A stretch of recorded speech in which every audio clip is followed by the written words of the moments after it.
மேட்டூர் அருகே சந்தன கடத்தல் வீரப்பன் நடத்திய கன்னிவெடி தாக்குதலில் 22 பேர் பலியாயினர். இறந்தவர்களின் உடல் பாகங்கள் ஆங்காங்கே சிதறியிருப்பதாக கூடுதல் தகவல் தெரிவிக்கின்றன. அதிகாரியை நேரில் பார்க்க முதலமைச்சர் Mettur விரைகிறார். This is the deadliest explosive attack on uniformed personnel in the history of our country. அதாவது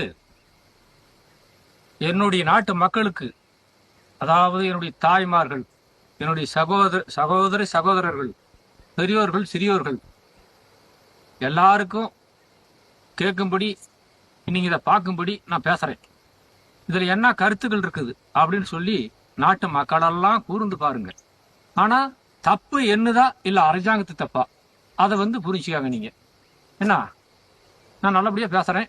என்ன நடந்ததுன்னு என்னுடைய வாழ்க்கை வரலாறா அப்படியே எடுத்து சொல்றேன். சின்ன வயசுல இருந்த நான் எப்படி மனிதனானேன், 50 வருஷனுடைய அனுபவத்தை நான் சொல்றேன்.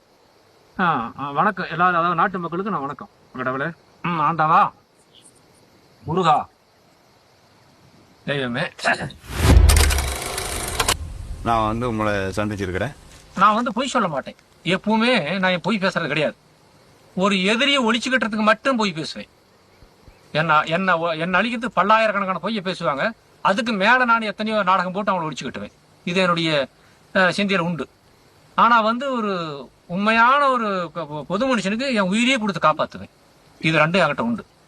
இது என்னைக்குமே என்னுடைய நெஞ்சில குடிக்கொண்டு இருக்கும். உண்மையான வார்த்தை இப்ப நான் சொல்றது. இதுல ஒன்றும் பொய் கிடையாது. அரசியல்வாதி மாதிரி மேடையில் ஏறி உன்னை காப்பாத்தனே, உங்களுக்கு அதை பண்றேன் இதை பண்றேன்னு சொல்லிவிட்டு நாடகம் போட்டுவிட்டு கடைசியில் ஆட்சிக்கு வந்த உடனே அவங்க சம்பாதிக்கிறதுக்கு போயிடுவாங்க. அப்புறம் அவங்களுடைய குடும்பம் அவங்க தான் சம்பாதிக்கணுங்கிறதுக்கு போயிடுவாங்க. ஆனா மக்களுக்கு எதுவும் செய்ய மாட்டாங்க. அப்படி வீரப்பன் நான் அல்ல. சொன்னத்தை காப்பாற்றக்கூடிய வீரப்பன் நான். ஏன்னா வீரத்தையை காப்பாற்றுவேன். அது வீரத்தையும் நல்ல நாட்டில் இந்த பூமியிலேயே வீரத்தையை விதைக்குவேன். வேறுபட்டால் நான் கோலை கிடையாது. அதாவது இப்ப எல்லாமே நான் எடுத்து சொல்றேன், நல்ல விவரமா கேளுங்க.